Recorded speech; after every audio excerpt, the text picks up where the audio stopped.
कुर्बानियाँ, भट्टो साहब ने क्या किया, मोहतरमा ने क्या किया, सबको पता है। पीपल्स पार्टी के वर्कर खड़े हैं और खड़े रहेंगे। चौधरी जुवेद साहब खड़े हैं, खड़े रहेंगे। खड़े रहेंगे। भट्ट साहब खड़े हैं, मलक साहब खड़े हैं, खड़े रहेंगे।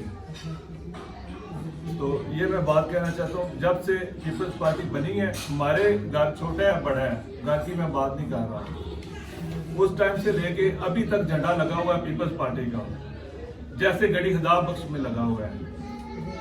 और मैं ये कहता हूँ, इस्लामाबाद में रियाज साहब की कब्र है, उधर भी कोई झंडा मुझे दिखाए। 17 अगस्त को उनकी वफात हुई थी, जैसे भी हुई थी, सबको पता है।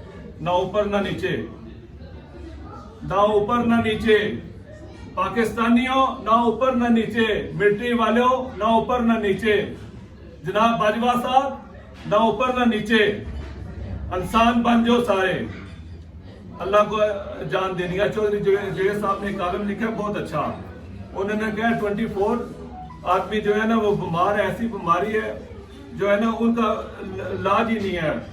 तो 25 जो है ना वो परवेज मुशर्रफ हैं, उनका नंबर 25 आया है, ठीक है। वो अमेरिका में उन्होंने वीजा अप्लाई किया है 2 साल पहले, मुझे तो आज पता चला है एक साहब के जो है ना वो ग्रुप में। तो अमेरिका का वीजा जो है हमारे साहब का जनरल को नहीं मिला। हमारे लिए इतनी शेम है, इतनी शेम है, इतनी शेम है। ये सियासतदानों को कहते हैं, मैं क्या बोलूं इन फौजियों को। हम ठीक है, हम फौजियों के साथ हैं, हम साथ रहेंगे अल्हम्दुलिल्लाह। हमारा मुल्क है, सबसे सुप्रीम पार्लियामेंट है, सबसे सुप्रीम भट्टो साहब का आइन है, 73 का आइन है, भट्टो साहब ने जो आइन दिया है।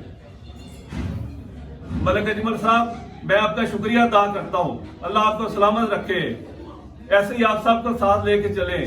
मुझे पहले भी ओहदा नहीं चाहिए, ना मैंने ओहदा लिया, ना मैं ओहदे का भूखा हूँ। मेरे वालिद साहब 17 साल गुजरात के सदर रहे हैं, मलिक साहब को पता है। मेरा भाई अभी पीपी 30 का इलेक्शन लड़ रहा है, टिकट मिले या ना मिले।